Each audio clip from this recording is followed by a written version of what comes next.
Media Vietnam puji timnas putri Indonesia di Piala AFF Wanita U19.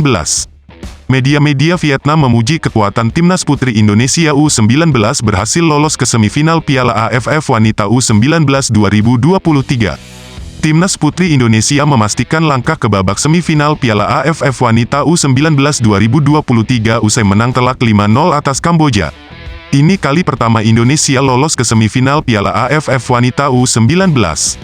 Keberhasilan Indonesia lolos ke semifinal Piala AFF Wanita U19 membuat media-media Vietnam memberikan pujian. Media Vietnam, Soha, menyebut timnas putri Indonesia sangat kuat di kandang sendiri. Menumpahkan hujan gol ke Kamboja, Indonesia siap bersaing memperebutkan gelar juara bersama Vietnam. Tim muda Indonesia terbukti sangat kuat di kandang sendiri sebelum memasuki semifinal AFF Wanita U19, tulis Soha.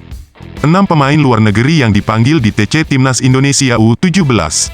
Ada total 34 pemain yang dipanggil oleh Bima Sakti pada TC kali ini. Selain itu, terdapat 6 pemain keturunan Indonesia yang bermain di luar negeri yang dipanggil dalam TC tahap pertama Timnas Indonesia U17. 1. Welber Halim Jardim. Welber Halim Jardim jadi sorotan karena kini membela tim muda FC Sao Paulo U17 di Brasil. Keturunan Indonesia dari sang ibu membuat dirinya dikaitkan dengan timnas Indonesia U17. Ia lahir di Banjarmasin, tanggal 25 April tahun 2007. Ia adalah putra dari eks-pemain Persiba Balikpapan, Elisangelo de Jesus Hardim.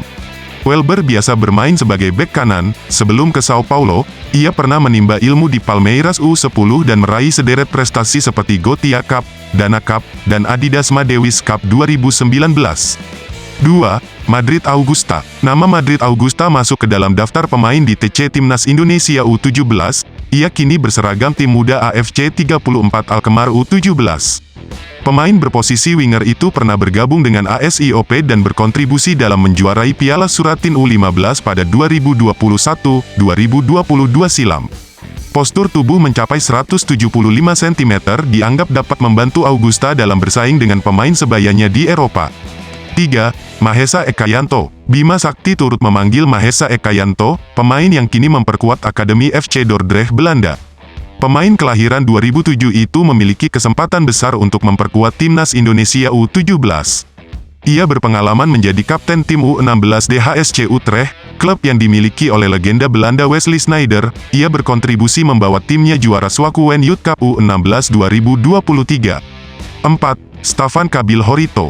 Staffan Kabil Horito kini sedang berseragam Akademi Sant Cugat di Spanyol. Pemain berpostur 170 cm itu diberi kesempatan oleh Bima Sakti untuk mengikuti TC Timnas U17. Ia disebut pernah mengikuti seleksi Timnas Indonesia U16 pada periode sebelumnya namun gagal. Kini dengan pengalamannya di Sant Cugat dirinya kembali berpeluang membela skuad Garuda Asia. 5. Aaron Liam Suitela. Aaron Liam Suitela kini sedang menjalani percobaan di klub Brasil Atlético Mineiro, namun dirinya berstatus pemain muda Bulan FC di Australia. Pemain berdarah Turki dan Indonesia itu mendapat panggilan ke TC Timnas U17, postur 177 cm dapat membantu dirinya menghadapi pemain-pemain tinggi lain yang seumurannya. 6. Aron Nathan Ang. Aron Nathan Ang kini sedang membela FC Nottingham U18 di Jerman. Ia dapat jadi pertimbangan sebagai kiper timnas Indonesia U17. Pemain ini pernah menimba ilmu di ASIOP lalu kemudian melanjutkan karir ke Jerman. Tingginya mencapai 179 cm, peluang untuk tumbuh lebih menjulang masih sangat terbuka. Hal ini menjadi faktor pendukung bagi Aaron untuk membela skuad Garuda.